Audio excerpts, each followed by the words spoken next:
Hello students, welcome to Dakshina e classroom. Again we are discussing our paper 2। So first question अगर देखें तो first question में देखो आसान सा क्वेश्चन है। अगर आप अगर सिंपल अलग अलग निकालते हो कि 3 के लिए कितने मल्टीपल्स हो सकते हैं, 4 के लिए कितने मल्टीपल्स हो सकते हैं, और ऐसे कितने हैं जो कि 3 और 4 दोनों के मल्टीपल्स होंगे, तो ए आ जाएगा, बी आ जाएगा, ए इंटरसेक्शन बी आ जाएगा।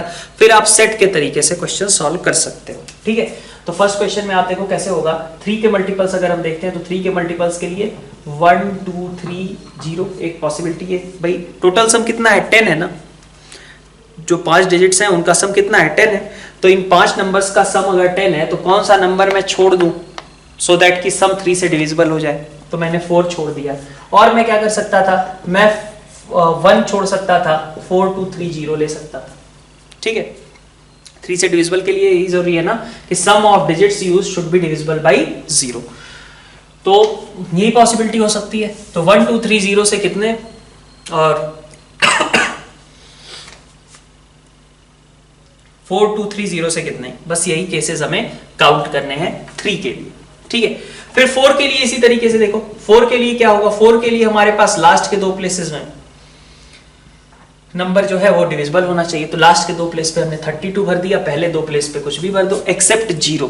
ठीक है, यहाँ पे 0 नहीं आना चाहिए। ठीक है, फिर इसी तरीके से 32 की जगह पे हमने 12 भर दिया, या फिर और क्या भर सकते हैं हम यहाँ पे जिसमें 0 यूज ना हो। ठीक है, वो केस अलग काउंट करें। तो 32 12, और क्या यूज हो सकता है यहाँ, 0 वाले कौन कौन से होंगे, 0 वाले होंगे 0 4 जिसमें लास्ट 2 प्लेस में 0 यूज हो गया, सो दैट कि आगे के 2 प्लेसेस में 0 के चांसेस ही नहीं बचे।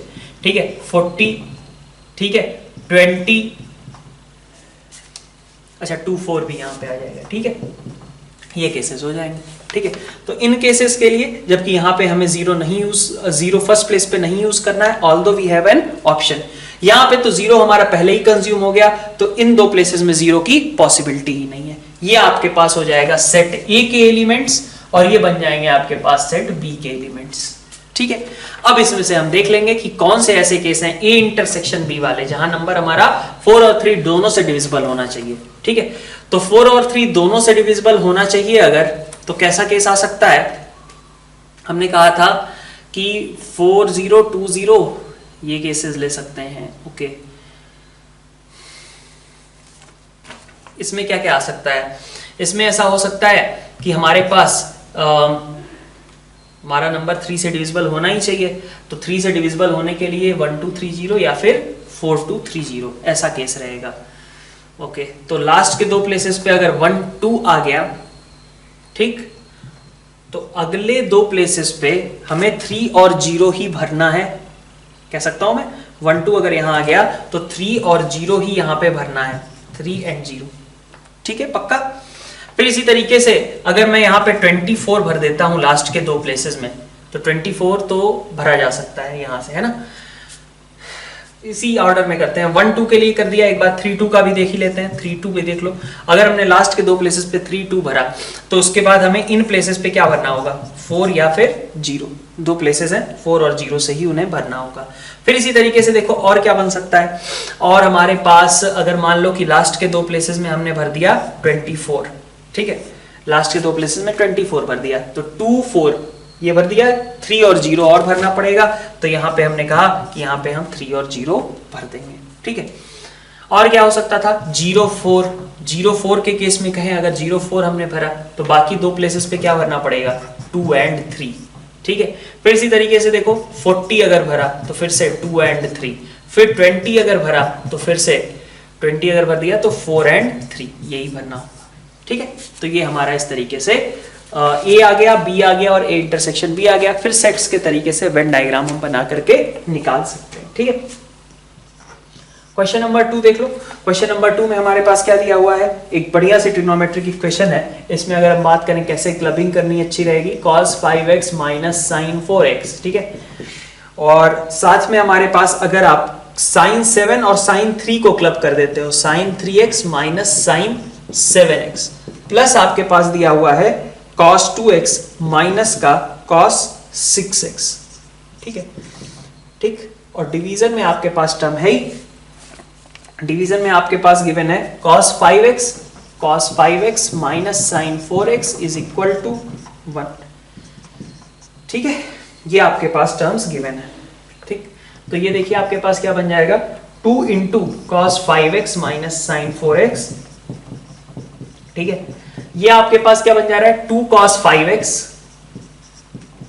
ठीक है। और साइन के साथ में भी हमारे पास टर्म आ जाएगी, साइन के साथ में माइनस का 2x, यही आ रहा है। प्लस यहां से देखें तो 2 साइन 4x साइन 2x, ठीक है क्या, is equal to cos 5x minus sine 4x is equal to cos 5x minus sine 4x, ठीक है। तो ये एक बार इधर लेते आए, सब्ट्रैक्ट कर दिया तो हमारे पास आ गया cos 5x minus sine 4x, ठीक है। और माइनस 2 साइन 2x को अगर कॉमन ले लो तो बचता है cos 5x minus sine 4x is equal to 0। तो हमारे पास दो इक्वेशंस हो गई, यहां से दो factors, cos 5x minus sine 4x 0 होगा, या तो 1 माइनस 2 साइन 2x 0 के बराबर होगा। तो यहां से आप नंबर ऑफ सॉल्यूशंस काउंट कर सकते हो। cos 5x minus sine 4x की जहां तक बात है उसको कैसे सॉल्व करेंगे, ठीक है। तो इसमें भी हम क्या कर सकते हैं, इसको हम लिख देते हैं cos pi by 2 minus 4x, ठीक है। तो ये 5x is equal to 2n pi plus minus pi by 2 minus 4x, ठीक है। तो यहां से आप एक बार प्लस साइन ले लो, एक बार माइनस साइन ले लो, आपके पास x की टर्म आ जाएगी और n आपको डिफरेंट डिफरेंट इंटीग्रल वैल्यूज रखनी है। तो नेक्स्ट क्वेश्चंस देखते हैं अपन। क्वेश्चन नंबर 3 देखिए। क्वेश्चन नंबर 3 में हमारे पास क्या है, fx प्लस, ठीक है, 3x into f of 1 by x is equal to 2 into x plus 1, है ना। तो इस तरीके के क्वेश्चन हमने किए थे, x की जगह आप क्या करो 1 बाई एक्स रख दो, सो दैट कि जो आर्गुमेंट है वो इंटरचेंज हो जाए, ठीक है। यही था हमारे पास इक्वेशन, ठीक। तो x की जगह पे हमने 1 बाई एक्स रख दिया, तो यहाँ पे आ गया f of 1 by x plus यहाँ से 3 by x f of x is equal to 2 1 upon x plus 1, ठीक है। तो ये आपके पास बन गया x f 1 by x plus 3 into f x is equal to 2 into 1 plus x, ये आपके पास टर्म हो गई। तो ये आपके पास एक इक्वेशन है, ये आपके पास दूसरी इक्वेशन है, दो साइमल्टेनियसली इक्वेशंस को सॉल्व कर लो। तो क्या करोगे, फर्स्ट को 3 से मल्टीप्लाई करके अगर सेकंड सब्ट्रैक्ट कर दें तो हमारे पास या हाँ फर्स्ट को 3 से मल्टीप्लाई कर देते हैं यहाँ पर, ठीक है। हाँ फर्स्ट को नहीं सेकंड को 3 से मल्टीप्लाई करते हैं और फर्स्ट को सब्ट्रैक्ट कर देते हैं, ठीक है। तो 2 इंटू 3 माइनस 1 कर दिया, ठीक है। तो इसको 3x f 1 by x, 3x f 1 by x cancel out, यहां से बचेगा 9 माइनस 1 मतलब 8fx इज इक्वल टू 3 से इसको मल्टीप्लाई किया 6 plus 6x minus 2 plus 2x मतलब 4 प्लस 4x अपॉन 8, ये आ गया आपका fx, मतलब ये क्या लिखा हुआ है x प्लस 1 बाई 2, ठीक है। तो fx आपका आ गया। तो a b c ऑप्शंस हो गए। d ऑप्शंस के लिए आपको बस इतना ध्यान रखना है कि x plus 1 by 2 is equal to x square आप सॉल्व कर रहे हो, ठीक है। तो इसका मतलब क्या है, एक्स स्क्वायर माइनस 2x नहीं 2x स्क्वायर ना sorry 2x square minus x minus 1 equal to 0। तो 2x square minus 2x plus 1 into x minus 1 is equal to 0। तो यहां से आपको मिलेगा क्या, x is equal to minus half और 1 मिलेगा। माइनस हाफ आप रिजेक्ट कर देंगे, सिर्फ 1 को एक्सेप्ट करेंगे, क्यों, क्योंकि दे रखा है कि this whole thing is for all real x greater than 0, ठीक है। तो x की निगेटिव वैल्यूज के लिए ये सब बातें नहीं करेंगे अपन, सिर्फ पॉजिटिव वाली वैल्यू हम एक्सेप्ट करेंगे, ठीक है। नेक्स्ट देखिए क्वेश्चन नंबर 4 में। क्वेश्चन नंबर 4 में देखते हैं। क्वेश्चन नंबर 4 में आप अगर थर्ड रो के रिस्पेक्ट में इनफैक्ट एक्सपेंड करो तो सबसे आसानी से बन सकता है। क्या देख सकते हो आप, साइन 2 अल्फा के साथ क्या आएगा, cos x प्लस बीटा, ठीक है, साइन x प्लस गामा, और माइनस का यहां पे बन जा रहा है आपका sine x plus beta into cos x plus gamma, ठीक है। फिर इसी तरीके से आप देखो माइनस का साइन 2 बीटा के साथ ऐसी एक टर्म आ जाएगी और एक टर्म आपके पास साइन 2 गामा के साथ आ रही होगी, साइन 2 गामा के साथ, ठीक है, भी एक टर्म आ रही होगी। तो देखो क्लब करके देखो साइन 2 अल्फा और ये क्या लिखा हुआ है साइन, ठीक है, x plus gamma minus x plus beta, तो गामा माइनस बीटा आ गया, ठीक। फिर माइनस का साइन 2 बीटा, माइनस के साइन 2 बीटा के साथ में क्या टर्म बचेगी आपके पास, यहां पे आपके पास है गामा माइनस अल्फा, तो साइन के साथ में गामा माइनस अल्फा, ठीक है, और प्लस साइन टू गामा के साथ देख लेते हैं। साइन टू गामा के साथ हमारे पास क्या आ रहा है, यहाँ पे बच रहा है हमारे पास बीटा माइनस अल्फा। तो आप देखो सब कुछ क्या है, कांस्टेंट ही है ना, मतलब कुछ एक्स का टर्म बचा ही नहीं। एफ एक्स आपका क्या था, अल्फा बीटा गामा के टर्म्स में था, मतलब कि एक कांस्टेंट टर्म एफ एक्स लिखिए। हाँ, तो देखिए क्वेश्चन नंबर 5 में आपके पास एक एलिप्स है, ठीक है, अजीब तरीके वाले एलिप्स है, ठीक है। और क्या कहा जा रहा है, क्योंकि इसकी फोकाई दिया रखा है 3, 2 और 4, 7, तो 3, 2 आपके पास मान लो इधर है कहीं, और 4, 7 आपके पास इधर रहा, तो बीच में ऑफ कोर्स सेंटर हो जाएगा, ठीक है, और सेंटर आपका हो जाएगा 7/2, 9/2, ठीक है। तो ये आपका सेंटर हो गया। आपको ऑक्सिलरी सर्कल नहीं निकालना है, एसेंट्रिसिटी भी निकालनी है, और ये भी अब एसेंट्रिसिटी वगैरह के लिए और क्या यूज कर सकते हो आप, ठीक है। तो एक तो टेंजेंट की बात करते हैं पहले। टेंजेंट आपके पास मान लो कि इस तरीके की कोई टेंजेंट थी, ठीक है, ये कोऑर्डिनेट एक्सिस नहीं है, हमने केवल मेजर और माइनर एक्सिस बनाई है, ठीक है।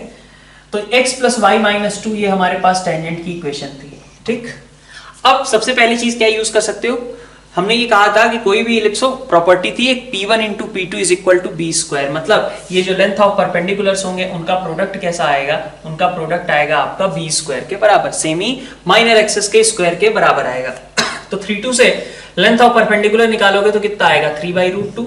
4, 7 से निकालोगे तो कितना आएगा, 9/√2। इन दोनों का जो प्रोडक्ट है that should be equal to B²। So B² आपका कितना हो गया, 27/2, ठीक। और क्या चीज है, और हमारे पास इन दोनों के बीच की डिस्टेंस 2a का काम करेगी, है ना, फोकस के बीच की डिस्टेंस। तो फोकस के बीच का डिस्टेंस मतलब 5² और प्लस 1² मतलब √26। तो B² आपके पास आ गया, ये आपके पास हो गया, इससे अगर हम डिवाइड कर लें तो √13/2 इस तरीके का हो जाएगा।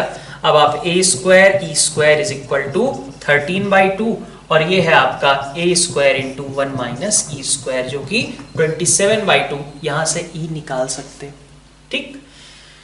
तो ये आपका क्वेश्चन नंबर 5 हो गया। 5 का ये आपके पास C और D पोर्शन से यहां से हो जाएंगे, क्योंकि यहां से आपके पास इसेंट्रिसिटी आ गई। इसेंट्रिसिटी इन दोनों से आप सॉल्व करके इसेंट्रिसिटी निकाल सकते हो। इसेंट्रिसिटी a आ गया, ठीक है।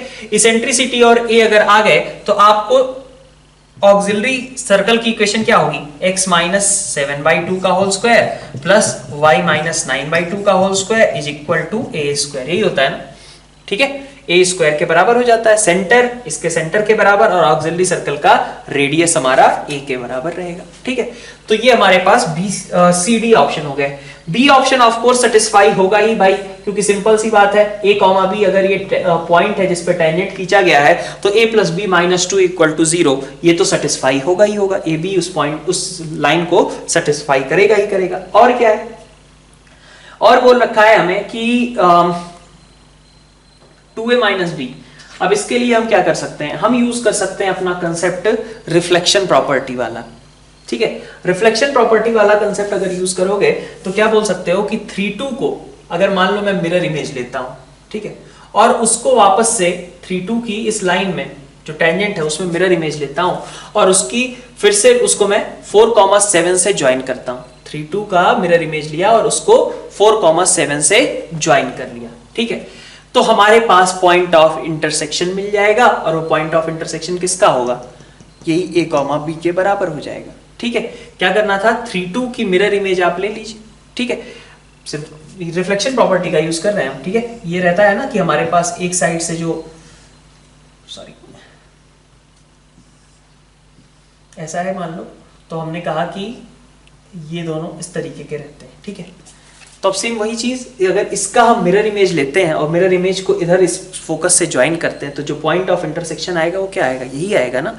चाहे ये पॉइंट कहें चाहे इसकी इमेज कहें, ऑलमोस्ट बराबर तरीके से बिहेव करेगी, ठीक है। तो नेक्स्ट काम आपको यही करना है, ये पार्ट के लिए 3, 2 का आप मिरर इमेज निकाल लो लाइन में, और लाइन में मिरर इमेज निकाल करके उसको 4, 7 से ज्वाइन कर दो, ठीक है। एक लाइन की इक्वेशन बन जाएगी। एक लाइन x + y - 2 है, इन दोनों का पॉइंट ऑफ इंटरसेक्शन आपका a, b दे देगा, ठीक है। तो नेक्स्ट हम डिस्कस करते हैं 6। तो क्वेश्चन नंबर 6 देखते हैं। क्वेश्चन नंबर 6 में हमारे पास क्या टर्म दी गई है, हमारे पास है समीशन के फॉर्म में अगर देखा जाए तो 2 की पावर n+1 है ना, सॉरी 2/n+1 n+1 CR+1 और साथ में एक माइनस अगर मैं बाहर लिख दूं तो माइनस रूट के की पावर आर प्लस वन लिख सकता हूं, यही लिखा हुआ है। तो 2/n प्लस वन को तो बाहर ही कर लो समेशन से, इसका तो कोई काम है नहीं समेशन के अंदर, ठीक है। और आर हमारा कहां से कहां तक वेरी कर रहा है, तो 0 से n तक वेरी कर रहा है, ठीक है। ठीक, तो r इज इक्वल टू 0 से लेकर के 1 तक के सारे n तक के सारे टर्म्स हैं, ठीक है। तो अब देखो क्या आएगा, -2/n प्लस वन तो चलो एज इट इज रहा। अब इसकी बात करते हैं। अब अगर यहाँ पे सारे टर्म्स प्रेजेंट होते तो ये क्या बन सकता था, 1 माइनस रूट के की पावर n प्लस वन बन सकता था, ठीक है। इतनी बात ठीक भाई, इसको मैं लिख सकता हूं ना 1 की पावर n माइनस r लिख सकते हैं, ठीक। लेकिन एक टर्म इसमें प्रेजेंट नहीं है, कौन सी, r इक्वल टू 0 से स्टार्ट किया हो ना, तो n प्लस वन c1 से स्टार्ट हो रहा है, n प्लस वन c0 वाली टर्म नहीं बनी, तो उसको हम एक बार को सब्ट्रैक्ट कर लेते हैं। क्या है वो term, n plus one c0, और जब यहाँ 0 करोगे तो यहाँ पे आ जाएगा 1।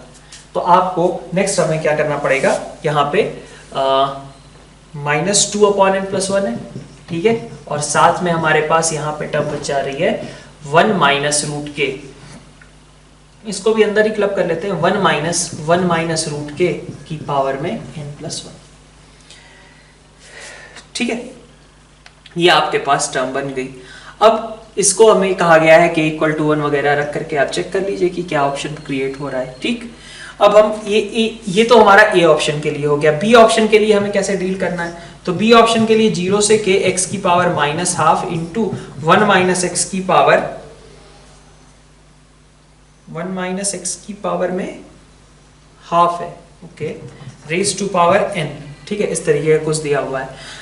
तो अब यहाँ पे x की पावर हाफ को हटाते हैं, x की पावर हाफ को अगर मान लो मैंने कुछ मान लिया p मान लिया, ठीक है, तो ये 0 बन गया, और जब k रखोगे तो अंडर रूट के हो जाएगा। x की power -12 is 1/p, so it is 1 minus p की पावर n, ठीक है। और x आपका p स्क्वायर है तो dx आपका हो गया 2p dp, x आपका p स्क्वायर है तो dx हो गया 2p dp, ये दोनों कैंसिल आउट हो गए। 2 इंटू 1 माइनस 0 से k अंडर रूट के 2 into 1 minus p raise to power n, ठीक है। तो 1 माइनस p की पावर n, ठीक, और dp, ठीक है। तो इसको इंटीग्रेट कर दो, इसको इंटीग्रेट कर सकते हो, ठीक है, p के टर्म्स में करना है, 1 माइनस p की power n plus one upon n plus one, root के रख देना बस, ठीक है। तो ये भी उसी के बराबर हो जा रहा है। सी ऑप्शन की बात करते हैं। सी ऑप्शन में देखिए आपके पास अब यहाँ पे टी स्क्वायर को रख दो, p टी स्क्वायर को p रखोगे तो क्या बनेगा, t जब 0 था तो 0, p 1 था तो 1, और यहाँ पे बन गया आपका 2p dp, और नीचे आ गया 1 plus T square, 1 plus T square को 1 प्लस p लिख दिया की पावर में n प्लस 2, नहीं सॉरी 2p dp नहीं है, 2dp है ना। तो ये आपके पास टर्म बन जा रही है। अब यहाँ पे फिर से आप इसका इंटीग्रेशन कर सकते हो भाई, 2 इंटू 1 प्लस पी की पावर में minus n minus one upon minus n minus one, रख दो लिमिट 0 से 1, ठीक। k इज इक्वल टू 1/4 पे क्या हो रहा होगा वो यहाँ से निकाल सकते हैं, ठीक है। डी ऑप्शन पे आते हैं। डी ऑप्शन को देखो, अगर समेशन के फॉर्म में लिखा जाए तो समेशन में क्या लिखा हुआ है, -1 की पावर r होगा, अल्टरनेट पॉजिटिव नेगेटिव है, 2, ठीक है, NCR रूट के की पावर में r प्लस वन, नीचे क्या है r प्लस वन, ठीक है। r फिर से हमारा वेरी कहां से कर रहा है, 0 से लेकर के कर रहा है, कहां तक कर रहा है, तो r हमारा लास्ट में n तक, ठीक। तो NCR upon r plus one, ये अपने काम की टर्म हो गई, n plus one CR plus one upon n plus one. तो ये क्या देगा, 2 अपॉन n प्लस वन आपका बाहर हो जाएगा, समेशन r की पावर r इक्वल टू 0 से n माइनस वन की power r, n plus one CR plus one, और रूट k की पावर में r प्लस वन, ठीक। ये सही है, ठीक है। n plus one CR plus one, root k की पावर में r प्लस वन, ठीक है। फिर से वही चीज सेम बन गया ना जो हमारे पास यहाँ पे टर्म थी, ठीक है। n plus one CR plus one minus root k की पावर में r प्लस वन और माइनस वन की पावर r, ठीक है। तो वही सेम चीज यहाँ पे भी बन जा रही है। तो 6 क्वेश्चन भी आपका इस तरीके से सॉल्व हो गया। क्वेश्चन नंबर 7 में देखो, क्वेश्चन नंबर 7 में हमारे पास कुछ इस तरीके का ग्राफ है। ये पोर्शन हो गया अपना 2x+1 वाला, 2 इंटू x+1 वाला पोर्शन -1 के पहले पहले तक, ठीक है। -1 से 1 के बीच में क्या है, तो √1 माइनस एक्स स्क्वायर बन रहा था, तो वो मतलब क्या था, एक सर्कल था। √1 माइनस एक्स स्क्वायर यही है ना, y is equal to √1 minus x square, मतलब x square plus y square equal to 1 का ऊपर वाला पोर्शन, तो वो बना दिया हमने, ठीक है। अब देखो उसके आगे का जो पोर्शन है, मॉड वगैरह कई सारे लगाए गए हैं। तो आप देखो जब x ग्रेटर देन 1 की बात की जा रही है ना, उस समय पे ग्रेटर देन और इक्वल टू 1, तो उस समय हमारे पास मॉड x, सबसे अंदर वाला मॉड देखो, मॉड x, तो मॉड x तो पॉजिटिव होगा ही, तो मॉड ऑफ x -1 का मॉड, यही लिखा गया है ना। अच्छा, x ग्रेटर देन और इक्वल टू 1 है, तो ये भी कैसा होगा, पॉजिटिव ही होगा, तो x -1 का मॉड, मतलब मॉड ऑफ x -2, ठीक है। तो मॉड ऑफ x -2 का ग्राफ बना दिया हमने 1 से आगे वाले पोर्शन, ठीक है। तो ये आपके पास ग्राफ आ गया। तो यहाँ पे आप कंटिन्यूटी, डिफरेंशिएबिलिटी है ना, ये सब देख सकते हो। नॉन डिफरेंशिएबिलिटी कितने पॉइंट्स पे हो रही है, ठीक है। डी ऑप्शन में देखो, डी ऑप्शन में क्या कहा गया है, finite type of discontinuity at x equal to 1 but continuous at x equal to -1, ये बात ठीक है। फाइनाइट टाइप ऑफ डिसकंटिन्यूटी, तो फाइनाइट मतलब यहाँ पे देखो ये चीज किस तरीके से है, रिमूवेबल नहीं है, नॉन रिमूवेबल टाइप की डिसकंटिन्यूटी यहाँ पे क्रिएट हो रही है हमारी, ठीक है। अब क्वेश्चन नंबर 8 में ही एक बार देख लेते हैं। क्वेश्चन नंबर 8 का मतलब क्या है, ट्रायंगल एबीसी में sin 2a is equal to sin 2b but angle a not equal to b और 3 tan a is equal to 4। अब इसका मतलब देखो, क्वेश्चन नंबर 8 में sin 2a और sin 2b बराबर है, ट्रायंगल की बात की जा रही है, मतलब कैसे बराबर होंगे, अगर 2a और 2b आपस में बराबर नहीं है तो इसका मतलब 2a इज इक्वल टू कितना होना चाहिए, 180 माइनस 2b, मतलब a प्लस b की वैल्यू कितनी रही होगी, 90 डिग्री रही होगी। तो इसका मतलब c कितना रहा होगा, 90 डिग्री। तो इसका मतलब tan a आपका पता है कितना था, ये 4/3 था, तो दैट मीन्स कि tan b कितना होगा, tan b is equal to cot a, है ना, tan b is equal to 3/4 हो जाएगा, और c आपका कितना है, 90 डिग्री है, आप वैल्यू पुट कर सकते हो, ठीक। नेक्स्ट अपन देखते हैं ये 9, 10, 11 से रिलेटेड। अब यहाँ पे भी आसान क्वेश्चंस ही हैं, हमसे कहा जा रहा है number of points of local extrema and all, ठीक। लोकल एक्सट्रीमा और नंबर ऑफ सोल्यूशन, मतलब ग्राफिकली अगर हम देखें तो हमारे पास सारी चीजें क्लियर हो जाएंगी। तो पहले वाले क्वेश्चन में देखो, ए पार्ट में, ठीक है, फर्स्ट पार्ट मतलब fx is equal to x cube minus 6x square plus 9x minus 12, तो f डैश आपका कितना है, 3x square minus 12x plus 9, तो 3 और 1 पे आपके पास क्रिटिकल पॉइंट्स क्रिएट होंगे, और 3 और 1 पे क्रिटिकल पॉइंट्स क्रिएट होने का मतलब है यहाँ 1 बना दिया, यहाँ 3 बना दिया। 1 पे वैल्यू कितनी है, 10 माइनस 18 माइनस 8, ठीक है, 1 माइनस 8, और 3 पे वैल्यू कितनी है, 27 प्लस 27 54, 54 माइनस 12 42, 42 और 54 माइनस 12, तो 3 माइनस 12 यहाँ पे, ठीक है। तो ग्राफ कुछ इस तरीके का आएगा, है ना, इस तरीके का, ठीक है। तो कहीं ना कहीं तो जीरो, मतलब ये एक्स एक्सिस तो क्रॉस होगी ही होगी, है ना। क्रिटिकल पॉइंट्स कितने आ गए, 2 आ गए लोकल एक्सट्रीमा। फिर सेकेंड पार्ट में देखो, fx is equal to 6x minus 3 sin x minus 4 cos x minus 2020। तो अब इसकी बात करें तो इसका डिफरेंशिएशन, b की बात करते हैं सेकेंड पार्ट की, है ना। इसका डिफरेंशिएशन क्या है, तो f डैश देखो, f डैश हमारे पास कितना है, 6 minus 3 cos x minus 4 sin x, यही है। अब ये क्वांटिटी हमेशा कैसी होगी, ग्रेटर देन और इक्वल टू 0 ही होगी ना, ग्रेटर इक्वल टू भी 0 नहीं, हमेशा ये कैसा होगा, पॉजिटिव होगा, क्योंकि ये कितना हो सकता है, -5 तक जा सकता है ये पूरा, तो 6 माइनस 5 ही हो सकता है, मतलब ये क्वांटिटी हमेशा कैसी है, पॉजिटिव ही है, मतलब ग्राफ हमेशा इंक्रीजिंग ही होगा, और अगर हमेशा इंक्रीजिंग होगा तो ऑफ कोर्स ये एक्स एक्सिस को क्रॉस करते हुए प्लस इन्फिनिटी जाएगा, और इधर माइनस इन्फिनिटी की ओर जा रहा ही है, ठीक है। तो x जब माइनस इन्फिनिटी है तो माइनस इन्फिनिटी, प्लस इन्फिनिटी है तो प्लस इन्फिनिटी, तो इसका मतलब एक्स एक्सिस आपका एग्जैक्टली एक ही बार क्रॉस हो रहा होगा, ठीक। थर्ड पार्ट पे आते हैं। थर्ड पार्ट में देखो, maximum of 2 minus mod x and x square minus x minus 6, graph बनाते हैं। 2 माइनस मॉड एक्स, तो माइनस मॉड एक्स और 2 माइनस मॉड एक्स, ये आपके पास 2 माइनस मॉड एक्स का ग्राफ बन गया है, -2 और 2, ठीक है। और x square minus x minus 6, तो x minus 3 into x plus 2, तो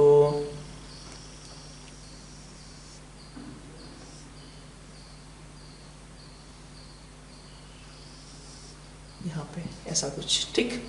इस तरीके का ग्राफ होगा। अब मैक्सिमम पोर्शन लेना था तो मैक्सिमम मतलब जो ऊपर वाला है, ठीक है, तो ऊपर वाला पोर्शन इधर ये आ गया है ना यहाँ तक, फिर इसके बाद ये इधर ऐसे बढ़ता गया, ठीक है।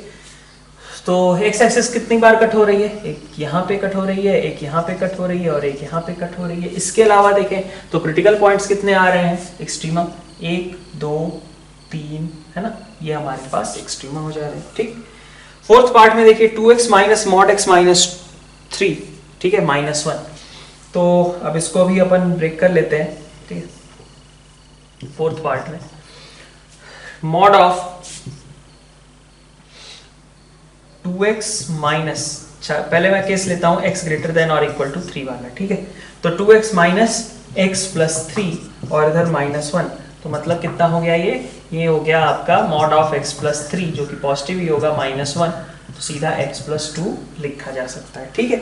फिर जब हमारा x लेस देन और इक्वल लेस देन 3 है, उस केस को डिस्कस करते हैं। तो यहाँ पे 2x प्लस x माइनस 3 -1, तो मॉड ऑफ 3x माइनस 3 -1, ये बन गया, ठीक है। अब 3x माइनस 3 तो नेचर चेंज करेगा 1 के अराउंड, तो जब x आपका 1 से 3 के बीच है, जब x आपका 1 से 3 के बीच है, तो आपके पास ये क्वांटिटी कैसी होगी, पॉजिटिव होगी। तो 3x माइनस 3 है ना, 3x माइनस 3 और -1 3x माइनस 4, 3 क्यों लिया, क्योंकि हम इसी केस को चेक कर रहे हैं, ठीक है।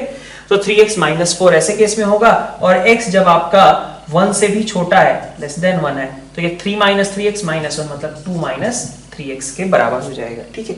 तो इसका भी अब आप ग्राफ बना लो, x ग्रेटर देन और इक्वल टू 3 के लिए x प्लस 2, 1 से 3 के लिए आपको बनाना है 3x माइनस 4, और x लेस देन 1 के लिए बनाना है आपको 2 माइनस 3x, ठीक है। नेक्स्ट मैच द कॉलम देखते हैं हम 12 13 14 से रिलेटेड। अब यहाँ पे देखो क्या क्या दिया गया है, यहाँ पे बोला गया है a और b यूनिट वेक्टर्स हैं inclined at 60 degree and r vector is equal to, ठीक है, r vector is equal to lambda a plus mu b plus gamma a cross b, ये गिवन है ना। अब फर्स्ट पार्ट में देखते हैं, फर्स्ट पार्ट क्या कह रहा है, r डॉट a 0 है, ठीक है। फर्स्ट पार्ट में देखो r डॉट a 0 है, तो r डॉट a का मतलब क्या हो गया, लैम्डा, ठीक है, और plus mu a dot b है ना, a स्क्वायर तो 1 के बराबर है ना, और a cross b dot a करोगे तो कितना हो जाएगा, 0 हो जाएगा, है ना। तो r डॉट a किया तो कितना एक्सप्रेशन में था, lambda plus mu a b is equal to कितना गिवन है, r डॉट a 0 के बराबर। r डॉट b की बात कर लेते हैं, r डॉट b में क्या आएगा, लैम्डा a डॉट b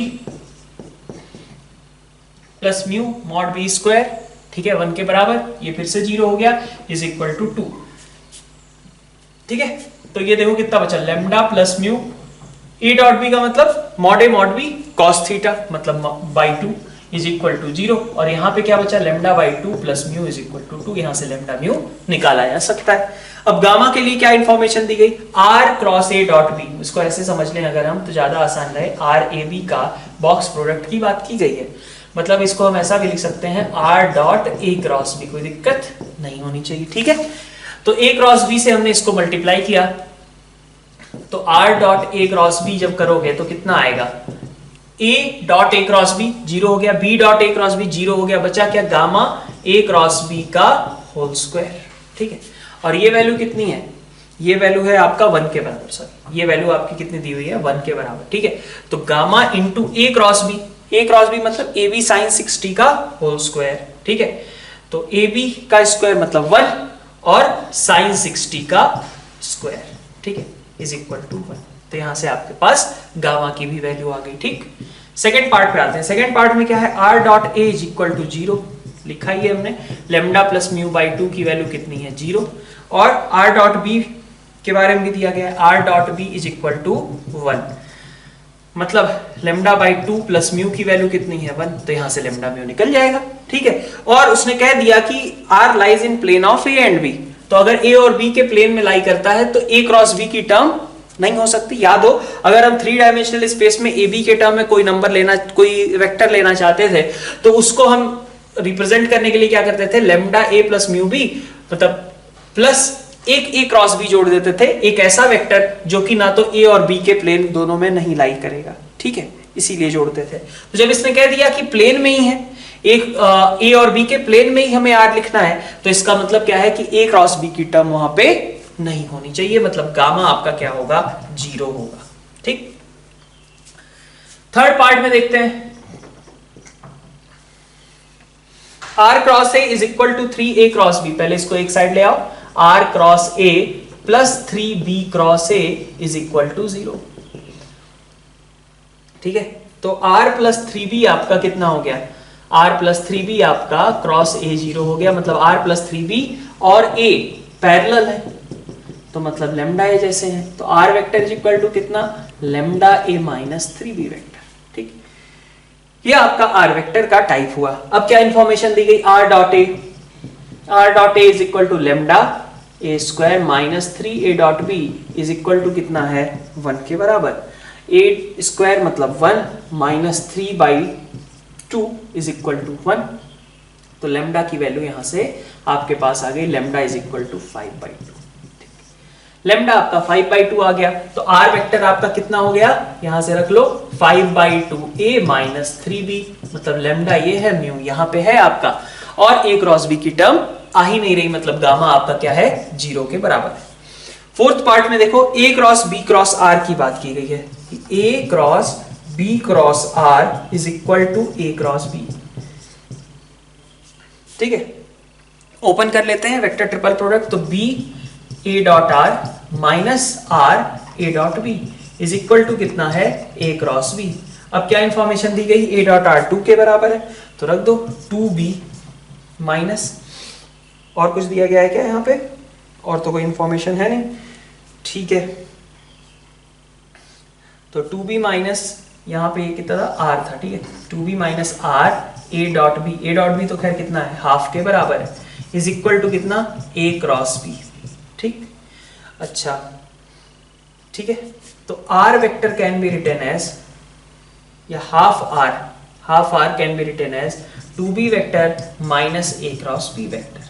ठीक है, तो r vector can be written as 4b vector minus 2a cross b vector. ठीक है, ये आपका यहां से टर्म बना। ठीक है, और a डॉट r वैसे बाय द वे अपने पास था क्या, हाँ, तो ये सीधा ही आ गया ना, r अपना b और a के टर्म्स में आ ही गया है। बाकी तुम यहां से भी करने जाओगे तो r डॉट a दिया हुआ था 2 के बराबर, तो r डॉट a वाला टर्म आपका 2 के बराबर हो जाएगा, लेकिन उससे कुछ खास मिल नहीं पा रहा है, एक रिलेशन केवल बन रहा है लेमडा और म्यू में। यहां से अगर हम देखें, सीधा वैल्यू पुट करें, तो हमारे पास r मिल जा रहा है a क्रॉस b और b के टर्म्स में, मतलब लेमडा की वैल्यू यहाँ पे कितनी है, 0 है, म्यू की वैल्यू 4 और गामा की वैल्यू -2 के बराबर। ठीक, तो ये आपका क्वेश्चन रहा मैच द कॉलम से रिलेटेड। नेक्स्ट अपन स्टार्ट करते हैं न्यूमेरिकल वैल्यू बेस्ड। नेक्स्ट देखो क्वेश्चन नंबर 1 न्यूमेरिकल वैल्यूज में। ठीक है, तो e रेस टू पावर हमारे पास कितना है, e की power x plus x Q है ना, प्लस x ऐसा है, और यहां पे क्या दे रखा है, x e की power x plus 3x Q plus x plus 1 into sine x plus x cos x dx। ठीक है, तो अब ये किस तरीके का इंटीग्रेशन होगा भाई, ये देख करके पता चल रहा है e की power x x Q plus x यहाँ पे, कि मतलब ये जो एग्जैक्ट इंटीग्रल थे उन तरीके का क्वेश्चन है। मतलब क्या होता था, e की पावर g इंटू एफ का जब हम डिफरेंशिएशन करते थे तो it was like e raise to power g into g dash f plus next time e की power g as it is और f डैश।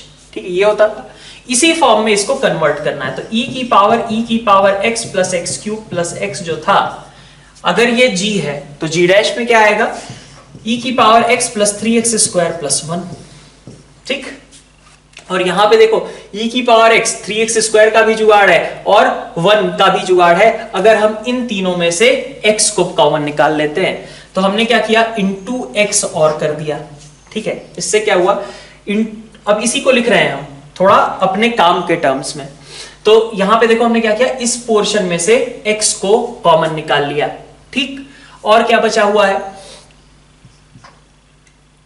+1, और इधर क्या था हमारे पास, एक साइन x की टर्म भी है मल्टीप्लीकेशन में। ठीक है, तो e की पावर g डैश और इंटू f, g डैश तो हमारे पास है, f हम अगर डाल देते हैं एक, और x cos x भी है, तो अगर हमारे पास x sin x की टर्म होगी, ठीक है,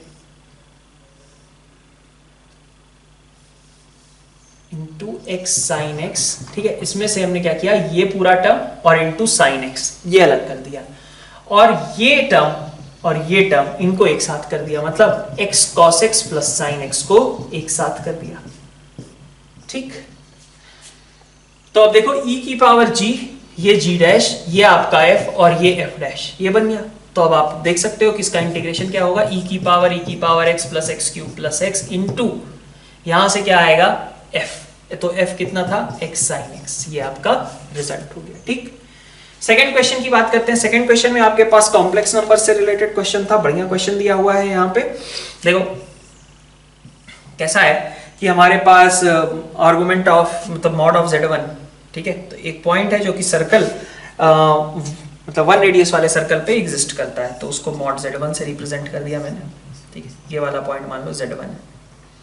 ठीक है, फिर इसके बाद इसने कहा कि z2 10, मतलब एक सर्कल जिसका रेडियस 10 है उस पे हमने इसको रिप्रेजेंट करा दिया, मान लो ये z2 है। ठीक, तो ये आपका लेंथ 1 था, ये आपकी लेंथ कितनी थी 10 थी।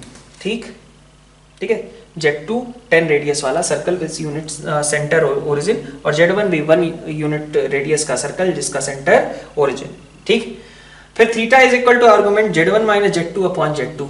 ठीक है, तो z1 minus z2 upon z2। ठीक है, यहां से z2 माइनस z1 वेक्टर की बात करते हैं, और अपॉन क्या था z2 था, तो अपॉन z2 मतलब ये वाला।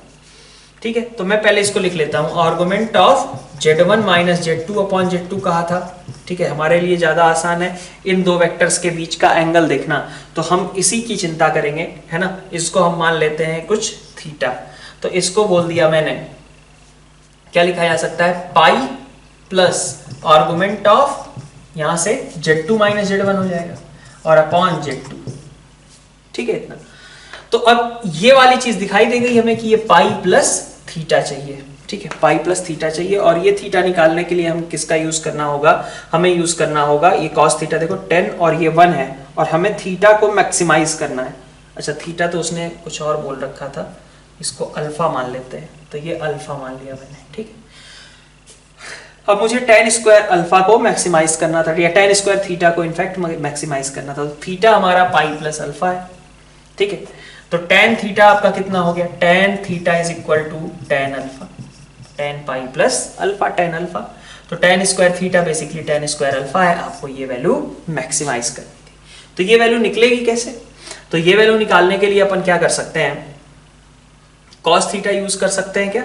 यहाँ पे हमारे पास अगर इस साइड को मैं, ये 10 है एक 1 है, और इसको मैंने कुछ अभी a से रिप्रेजेंट कर लिया है। ठीक है, तो हमारे पास cos alpha can be written as, cos alpha को कैसे लिखा जा सकता है, a स्क्वायर, अच्छा ये वाला एंगल था ना, तो लिख सकते हैं हम a स्क्वायर प्लस 100 माइनस 1, तो a square plus 100 minus 1 division में कितना चाहिए 2 इंटू 10, तो 2 इंटू 10 इंटू 1 है ना, तो ये आपके पास आ गया a स्क्वायर प्लस 99 और डिवीजन में 20। ठीक है, तो आपको इस वैल्यू को बेसिकली मिनिमाइज करना है। cos अल्फा मिनिमाइज होगा इनफैक्ट, तो sec अल्फा मैक्सिमाइज होगा, और जब sec अल्फा मैक्सिमाइज होगा तो tan स्क्वायर अल्फा भी मैक्सिमाइज हो जाएगा। ठीक है, तो आपके पास ये cos अल्फा है, cos अल्फा की जगह आप इसको ऐसे पढ़ने की कोशिश करो, sec alpha is equal to 20 upon a square plus 99। आपको ये वाली वैल्यू को मैक्सिमाइज करना था। ठीक है, तो ये sec अल्फा मैक्सिमाइज होगा तो sec स्क्वायर अल्फा मैक्सिमाइज हो गया, दैट मींस कि -1 करने पे tan स्क्वायर अल्फा भी आपका मैक्सिमाइज हो जाएगा। ठीक है, तो ये बढ़िया क्वेश्चन दिया हुआ है। ठीक, क्वेश्चन नंबर 3 की बात कर लेते हैं। क्वेश्चन नंबर 3 में देखिए, circle with centre 0 0 is circumscribing the ellipse. अब इलिप्स कैसा है, अजीब वाला। ठीक है, then square of the radius of circle is of the form. तो इस तरीके का क्वेश्चन हमने अपने मॉड्यूल में भी किया था, एक ऑक्सिलरी सर्कल वगैरह की वहां पे इक्वेशन निकालनी थी। ठीक है, तो कुछ उसी तरीके से इसको भी करेंगे। वहां पे क्या था, हम बोलते थे कि ऑक्सिलरी सर्कल कब क्रिएट होगा, जबकि हम अब से सेंटर से मैक्सिमम डिस्टेंस पे जाएंगे, यही था। तो यहां पे भी तो हमें सर्कल के लिए वही काम करना पड़ेगा। ओरिजिन अगर हम सेंटर रख रहे हैं, ठीक है, तो ओरिजिन सेंटर अगर आप रख रहे हो तो कोई भी पॉइंट, ठीक है, जो कि r डिस्टेंस पे हो, मैक्सिमम डिस्टेंस जो r हो, उसके करस्पॉन्डिंग जब तुम सर्कल बनाओगे तो वो सर्कल क्या करेगा, सर्कमस्क्राइब करेगा इलिप्स को। भाई ओरिजिन सेंटर रखा, ओरिजिन सेंटर रख करके मैक्सिमम डिस्टेंस वाला पॉइंट लिया, और मैक्सिमम डिस्टेंस वाले पॉइंट के करस्पॉन्डिंग जब हम सर्कल बनाएंगे तब जाकर के हमारे पास उस रेडियस के करस्पॉन्डिंग जो सर्कल बनेगा वही तो सर्कल को, पूरे इलिप्स को सरकमस्क्राइब कर पाएगा। मतलब हमें एक ऐसा पॉइंट खोजना है या फिर एक ऐसी डिस्टेंस खोजनी है जो कि इलिप्स पे लाई करे, एक ऐसा पॉइंट, ठीक है, और वो सेंटर से मैक्सिमम डिस्टेंस पे हो, ओरिजिन से मैक्सिमम डिस्टेंस पे हो। तो अब क्या करते थे ऐसे क्वेश्चन के लिए, आपने एक्सरसाइज 1 पार्ट 2 वगैरह में किया था ये वाला क्वेश्चन, कि ओरिजिन से आप r डिस्टेंस पे जाओ तो आपके पास पॉइंट मिलता है क्या, r cos theta r sin theta. तो ये r cos theta r sin theta वाला जो पॉइंट है ये इलिप्स को सेटिस्फाई करना चाहिए। तो ये बनेगा आपका 5r square cos square plus 4r square sin square theta plus r square cos theta sin theta minus 2 is equal to 0। तो r स्क्वायर की वैल्यू कितनी हो गई, ये आ गया आपका 2/5 cos square plus 4 sin square plus sin into cos. ठीक है, तो अब आपको क्या करना है, इस वैल्यू को मैक्सिमाइज करना है। ठीक है, तो इस पूरी क्वांटिटी की जो मैक्सिमम वैल्यू आएगी वही आपका r स्क्वायर की वैल्यू होगी, वही करस्पॉन्डिंग रेडियस का स्क्वायर हो जाएगा। ठीक है, तो 2 अब इसको मैक्सिमाइज करने का मतलब क्या है, डिनोमिनेटर को मिनिमाइज करना। ठीक है, तो अपन कह सकते हैं कि आपको बेसिकली करना क्या है, आपको 5 cos square plus 4 sin square plus sin into cos को मिनिमाइज करना है। तो क्या करें, cos 2x में बदल दो, 1 plus cos 2 theta upon 2 plus 4 into 1 minus cos 2 theta upon 2 और प्लस sin इंटू कॉस को लिख दो sin 2 थीटा अपॉन 2। ठीक है, तो ये फर्दर क्लब हो जाएंगे, यहां से 5/2 प्लस 4/2 9/2 आ गया, 9/2 के साथ कितना आ गया 5/2 cos थीटा और माइनस 4/2 cos थीटा मतलब 1/2 cos 2 theta plus 1/2 sin 2 theta. ठीक है, तो ये आपका टर्म हो गया जो कि आपकी मतलब वैल्यू हो गई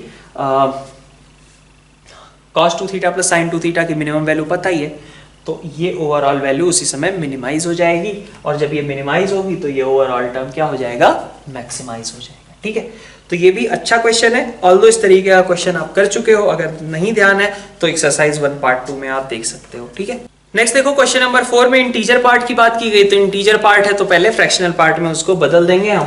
ठीक है, तो सॉरी मतलब फ्रैक्शनल पार्ट में नहीं बदलेंगे, उसे पीस वाइज ब्रेक कर लेंगे।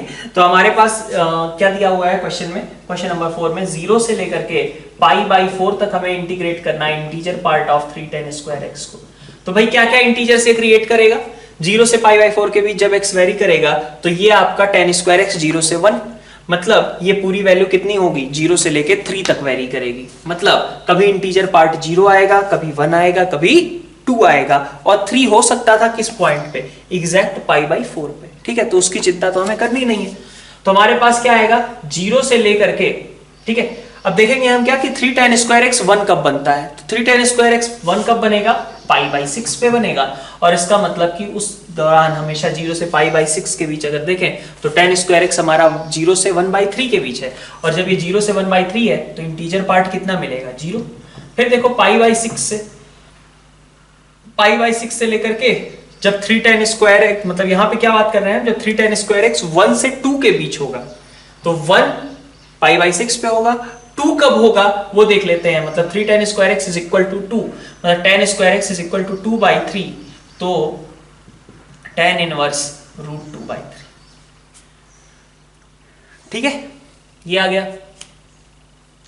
फिर tan इनवर्स √2/3 से शुरू हो जाएंगे और कहां तक जाएंगे, π/4 तक जाएंगे, और इस बार इंटीजर पार्ट कितना मिलेगा 2, एग्जैक्ट π/4 पे 3 होता, लेकिन उससे कोई फर्क नहीं पड़ता, तो इसलिए हमारे पास ये पोर्शन 0 हो गया, और यहां से कितना आया tan इनवर्स √2/3 माइनस π/6 प्लस यहां से कितना आया 2 इंटू π/4 माइनस tan इनवर्स √2/3। ठीक है, तो ये वैल्यू कितनी हो गई π/2 माइनस π/6 π/3 माइनस ये था tan inverse minus 2 tan inverse, तो tan इनवर्स √2/3। ठीक है, तो ये आपका एक्सप्रेशन हो गया। ठीक, क्वेश्चन नंबर 5 पे देखते हैं। क्वेश्चन नंबर 5 में देखो एक प्लेन है, ठीक है, और इसमें क्या कहा जा रहा है, लाइन के करस्पॉन्डिंग आपने क्वेश्चन सॉल्व किया है, वैसा ही प्लेन के करस्पॉन्डिंग भी पूछा गया है। ABC is a point such that sum of its distance from point A। अब A पॉइंट और B पॉइंट की जरा लोकेशंस देखो। ए और बी क्या दोनों प्लेन के एक साइड ही हैं या दोनों अपोजिट साइड्स में हैं? जरा देखो, ए को अगर हम प्लेन में रखते हैं, ठीक है, तो 0 +1 +2 -5 निगेटिव आ रहा है। बी को रखते हो अगर प्लेन में तो कैसा आ रहा है, वो भी कैसे, रिलेटिव पोजीशंस की बात कर रहा हूं, तो ए और बी दोनों ही कैसे आ रहे हैं, ए हमारा कैसा था, निगेटिव था, और बी कैसा था, पॉजिटिव था।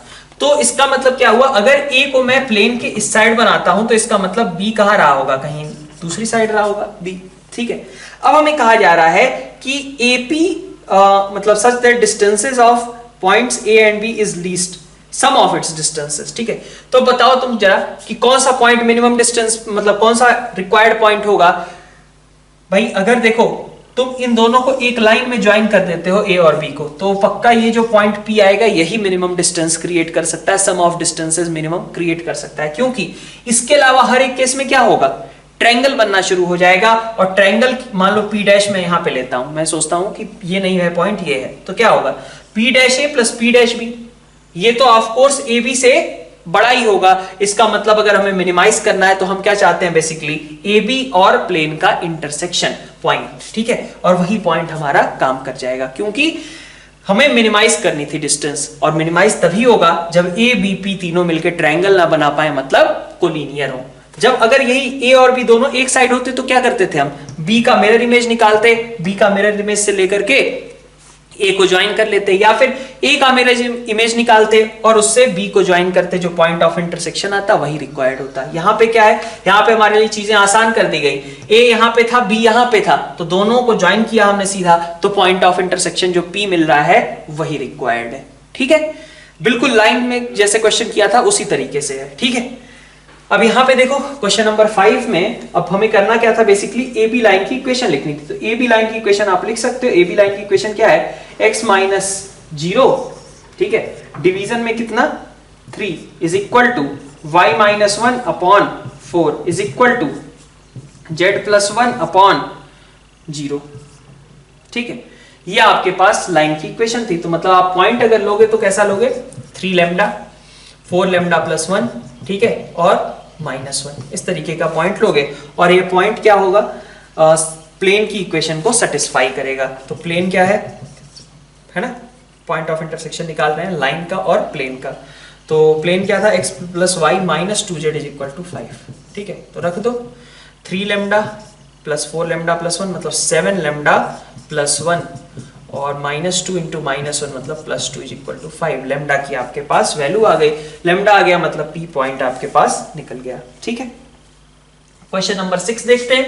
क्वेश्चन नंबर 6 में हमारे पास ln y r², ठीक है। तो इसको लिखा जा सकता है ना, इतना लिखने की जगह y² ln y, ठीक है, और dy/dx -y = 2x dy/dx, ये चीज है, ठीक है।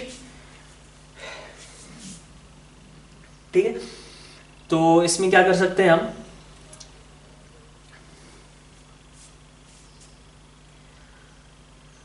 यहां पे हमारे पास y² ln y dy/dx, अगर डिवाइड वगैरह करते हैं y² से तो ln y बनेगा dy, लेकिन यहाँ पे 1/y बना के कोई फायदा नहीं है।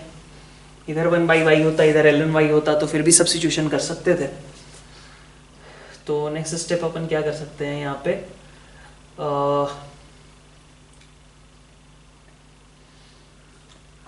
Next step y² ln y dy/dx।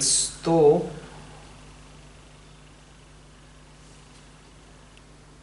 ठीक है, इसको अगर हम फ्री कर लें, मतलब ऐसा कह लो कि चेंज कर रहे हैं हम, इससे कुछ बन रहा है,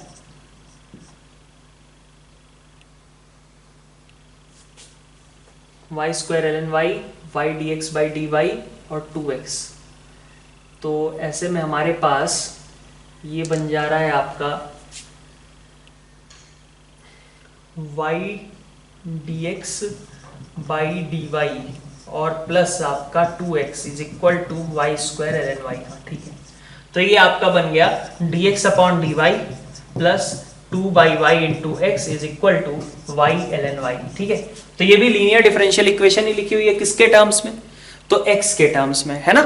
तो इंटीग्रेटिंग फैक्टर क्या होगा, integrating factor e raise to power integration, इस बार 2/y को आपको इंटीग्रेट करना पड़ेगा, यही है ना, dx अपॉन dy, यही x यहाँ पे होना चाहिए है, और बाकी सब कुछ y की टर्म्स होनी चाहिए, तो बाकी सब कुछ y की टर्म्स है।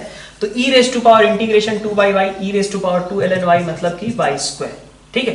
तो आप आंसर क्या लिखोगे, x इंटू आई एफ लिखोगे ना इस बार, x into I F is equal to integration over y ln y और इंटू आई एफ, ये लिखोगे, ठीक है। तो x इंटू आई एफ मतलब y square is equal to y ln y into y square मतलब y क्यूब ln y, ठीक है। तो ये बाई पार्ट्स लगा करके आप इसका फर्दर इंटीग्रेशन कर लो, ठीक है। तो इस तरीके से ये हमारा पेपर 2 भी एंड हुआ। पेपर 1 के कंपैरिजन में पेपर 2 ऑलमोस्ट इक्वल लेवल का ही था, ठीक है। कुछ क्वेश्चंस पेपर 1 के टफ थे, कुछ क्वेश्चंस पेपर 2 के टफ थे, ठीक है। तो ओवरऑल पेपर कहा जाए तो ओवरऑल पेपर को मॉडरेट रेट करेंगे, अराउंड कहा जाए टोटल मिला करके हमारे पास 10 क्वेश्चंस जो थे वो अच्छे क्वेश्चंस थे, टोटल पेपर मिला करके देखा जाए, ठीक है। तो that is the overall percentage, regular percentage that happens to be good questions, ठीक है। तो कैसा भी पेपर हो, इतने क्वेश्चंस तो हमारे पास टफ आने ही चाहिए, ठीक है। तो यहाँ पे हमारा डिस्कशन ये एंड होता है। Thank you all.